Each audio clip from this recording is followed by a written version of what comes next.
magandang hapon. Update po tayo. Actually, tulad po nung nasabi ko kagahapon, tomorrow tapos na to. Ito na nga po, tapos na. Ito, check natin. So, bali ito po yung Angelic Tan House, inner unit dito po sa pastry. Yung black and white po yung concept. Ayan po.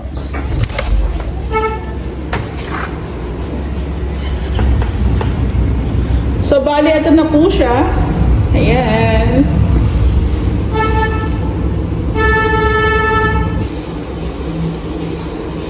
So, tulad po ng pangako ko kagahapon, alam ko na po kasi na matatapos na rin namin. So, ayan na nga po. Ito na po yung Angelic Tan House. Simple renovation lang po to na black and white na version na concept. Pero, ayan nga po. So, umpisahan po natin kasi marami nagtatanong, Ma'am, ano po ba yung ginamit yung ilaw dito sa may cove ceiling na may iba-ibang kulay? Ito po is tricolor po yan. May blue, may violet, may yellow. Ayan. So, mas pinili po ni client ko na ganito yung kanilang pin lights. Ayan. Iba-iba po kasi ang nagpapagawa. Yung iba ayaw na may kulay, yung iba gusto. So, ayan po siya. Picturean pala natin. Tapos, sa pinaka cove, strip light naman po yung ginamit namin dito. Ganon din po yung kulay niya. Tricolor, may violet, may blue, may yellow. Ayan po. Tapos, itong center light natin. Tricolor din po yan. Pero, naglalaro lang po siya sa warm, neutral, tsaka sa cool white po ata yun. Yan po. So, bali, i-testing po natin yung switch natin dito. Ito po. Three-way, 3-gang to. 3-gang switch po ito. Para po dito sa ating cove. Ayan. Ito po yung pin lights na nabili lang po namin sa Lazada. Ayan. Tapos, ito rin po yung center light ni Ma'am. Nabili rin po namin sa Lazada yan. Tapos, ito rin po yung strip light na nabili rin po namin sa Lazada. Ayan. So, kung hindi po kayo maarte at gusto niyo po yung budget meal, okay na po yun. Kasi ako, try and tested ko na po yung mga kinukunan ko sa Lazada. Hindi pa naman ako napahiya. Ayan, working, gumagana, tapos mura pa. Ayan po. Tapos dito naman po tayo sa may bar counter. Ayan po. Package na po kasi to. Sinama na po namin yung pinaka bar counter. Ayan. So, ayan po yung napili nilang pin lights. Ayan po. May violet, may yellow, may blue. Ayan. So, pwede nyo pong paglaruan kung anong gusto nyo, di ba? Pwede nyo timplahin, depende sa mood. So, ito po, isa po sa medyo nagpatagal din po sa amin is yung cabinet. Sa renovation po, huling-huli po talaga ang cabinet na gagawin. Kasi po, hindi pa naman po kami pwedeng gumawa ng cabinet na hindi pa namin nagawa yung back extension. Hindi pa kami nakapag-tiles, hindi pa kami nakapag-kisame. So, meron po kaming proseso na sinusundan. So, meron din mga curing process na kailangan matuyo muna, di ba? Kailangan lagyan muna ng waterproofing yung slab para hindi rin magkaroon ng problema. So, hindi po tayo pwedeng sa renovation, parang nakukuha ko na hindi mo pwedeng madaliin ang lahat, di ba? So, ito na nga po, finally, okay na. Na-retouch na po itong ating cabinet. At the same time, na-install na rin po ni Ray yung ating mga handle. Ayan. Ito po. Ayan po siya. So, sa pinaka-renovation po namin, package na po, pag isang buong unit, kasama na rin po yung cabinet. Ayan po, o, diba? Since napaka small lang din talaga ng space po dito. Hindi na po talaga kami makakapaglagay ng pull-out basket kasi unang-una dito yung rep ni ma'am. So meron tayong outlet na nakaabang na doon. So dito naman po sa ilalim ng lababo, alam nyo naman na hindi tayo makakapaglagay ng mga accessories dito, mga pull-out cabinet, etc. Kasi ganyan lang po siya, oh. So, dito naman po sa kabilang banda, sa kabilang side, dito naman po yung kanilang kalan.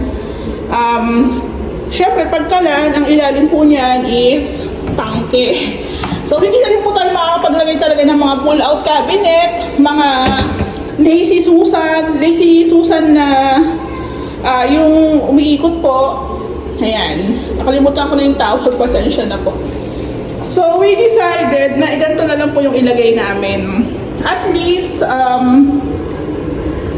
meron si mapatuluan ng plato. Ayan, so, sa Lazada rin po namin yung binili. Picturean natin. Ayan po. So, di ba ang bongga, oh. Hindi ko lang siya abot talaga eh. Hindi ko makita. Ayan po ang peg niya. Tapos ayan po siya, oh. So close. Meron pang mga konting dumi, pero paparetouch ko na lang po to. Siguro nagasgasan pag-install ni Ray ng handle. Ayan po, oh. So pagdating po sa partition ng ating cabinet, kami na lang po nagde-decide. Ayan po. So close po siya. Tapos dito naman po, ayan. Dito sa may sa taas ng lababo. Ayan po. So medyo malaki po talaga ang space na dito. Medyo alanganin na po dito sa ating accessories, sa ating anong tawag dito? Dish rack. Ayan. Kaya dito na lang po namin siya nilagay. Pero wala naman pong kaso kung hindi siya nakatapat dito sa ating lababo. Tapos yung lababo po natin, dual tab po ito. I think nasa 70 cm po yung pinakahaba. Ang kagandahan po dito, malalim po siya. Ayan. Okay na rin po yung kanyang faucet. Na-testing na rin po namin to. Tapos, ito po yung fittings niya. Kung bibili po kayo ng lababo, mas maganda po yung kasama na yung fittings. Ayan po. Ayan po siya. So, sa ganitong kaliit na space, pag nagawa po ng maayos, ang bongga rin talaga. Ayan po. So, nalalagay din po kami ng ilaw. Ayan. Ayan po siya. Sa pinakagawa naman po namin, talagang kasama na po talaga yung paglalagay ng ilaw sa ating overhead cabinet. Pero syempre may iba na ayaw, kaya mas maganda po i-suggest nyo, sabihin nyo na po agad kay contractor. Tapos ito po, dito sa may taas. Ayan. Dito po siya. O, diba? So, pagdating po sa cabinet, medyo matrabaho po talaga yan. Kailangan pang patuyuin yung mga pintura, etc. Maghilinis. Tapos, ang tiling works, pinanguhuli naman po namin yung paglalagay ng tile grout. Ayan. Naka-tile grout na po siya. Tapos, naglalagay na rin po tayo ng universal na outlet. Ayan. Pwede sa 2 ngipin, pwede sa 3 ngipin. Ayan po. Sadyan dalawa pong ganyan ang nilalagay namin pag sa kitchen. Ayan po. O, diba? Ang bongga rin ng ating bar counter kasi meron siyang pa-shelves. Ayan. Pwede ka maglagay ng kung anik-anik dito. Tapos meron din tayong nilagay na pin lights. Request ni client ko. Ayan. So, okay din. Napakasimple lang ng concept, black and white, tapos nagawa siya ng maayos. Ang ganda. Tapos dito naman tayo sa bathroom. Open natin. Ayan, no? Kompleto na rin po. So, sa isang buong unit, kasama na rin po yung paglalagay namin ng cabinet. mini cabinet para po sa ilalim ng lavatory. Actually, ito pa rin po yung kay Lumina. Pero sa amin kasi, we suggest na lagyan ng mini cabinet para po ma-hide yung mga fittings dito sa ilalim. Ayan po siya. Since marami naman mga retasong kahoy, so ayan, sinasama na po namin siya sa pinaka-package. Ayan po. So pagdating po sa mga accessories, sa Lazada rin po ito. Ayan. Pero yung shower po ni ma'am, sa tile center po namin siya binili. Sinabay po namin dun sa pagbili ng tiles. Yung floor drain ni ma'am, sa Lazada rin po yan. Binili sa Lazada rin. Yung cover po ng ating toilet bowl, sa Lazada rin po yan. Ayan, mas maganda po siya. O, diba? Ang bongga. Picture natin.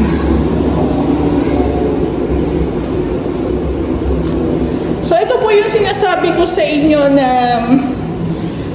yung unit natin sa Lumina, maliit lang yan pag tinurn over, pero pag nagawa po ng maayos, maganda. Ang outcome po ng renovation, yung bongga po ng renovation, depende po kay client. Siyempre, depende rin po sa budget. Ayan. So, pagkakaalam ko, dito po ata ilalagay yung kanilang TV area. So, we decided na maglagay na lang po kami ng dalawang convenient outlet dito para kasi po mahirap na pong mag-abang pag tapos na yung unit. So, habang hindi pa namin natatapos yung unit ni ma'am, kumuha na po kami dito ng linya para dito po sa additional outlet. Pero hindi na po to kasama hindi na po kami nag-add ng labor dyan. So, pag ganyan isang buong unit po, kino-consider din po namin na wag nang mag-add ng labor kung konti lang naman po yung ipapagawa ni client. Ayan. So, same lang din po dito sa pinaka-package namin. Actually, hindi na rin po ito kasama na itatiles, pero sinama na rin po namin kasi inisip namin, hindi na po kami magmamasilya dito. Hindi na kami magpipintura. So, may mga kino-consider din po kami na hindi porket tiles ang ginamit namin is mag-a-add po kami ng labor. Hindi na po. Pero syempre, depende po sa nangungontrata. Ayan. Sa amin kasi, kino-consider din namin kung ano yung ikakaganda ng unit. Ayan po, nakakainlove. Yung unit ko po ganito rin, pero hindi pa nagagawa. Ang dami po kasi namin projects. Tapos, ito nga po nasilip ko, may konti pang mga alikabok. Ayan. Nasilip ko po yung ating staircase. Nalinisan na rin po. Natanggal na rin po yung mga pumatak na pintura. Umintab po siya, oh. Ang ganda. Ah, diba? Picture natin.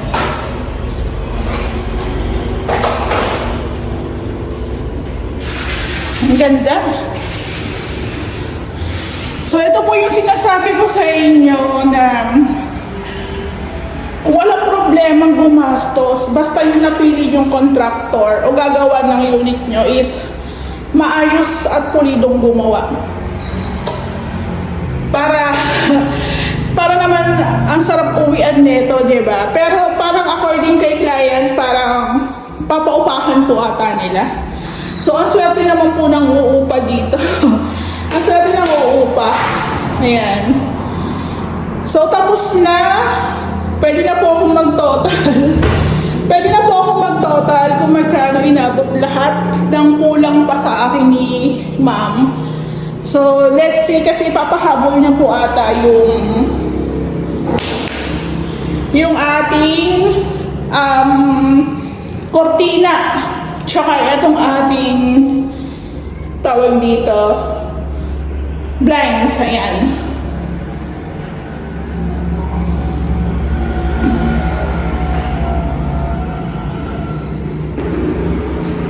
So finally, tapos na po itong unit ni ma'am. Ayan. Yung black and white concept. Ewan ko kung ipapahabol po ni ma'am yung kanyang cortina o kaya blinds. Ayan po siya. Dala ko na po yung lever type na doorknob. Ikakabit na lang po ni Ray. Ayan, ang ganda na oh. Nakakainggit.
So, buti pa itong unit ni Ma'am natapos na namin. So, wala rin naman na kasing iba pang mga gagawin. Tsaka, townhouse po kasi ito, mas madali po siyang gawin. So, ito po, ini-install na po ni Ray yung kulang namin na lever type. Ang ganda.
Tapos na po itong unit ni Ma'am. So, marami pong nagpi-PM tsaka nagko-comments.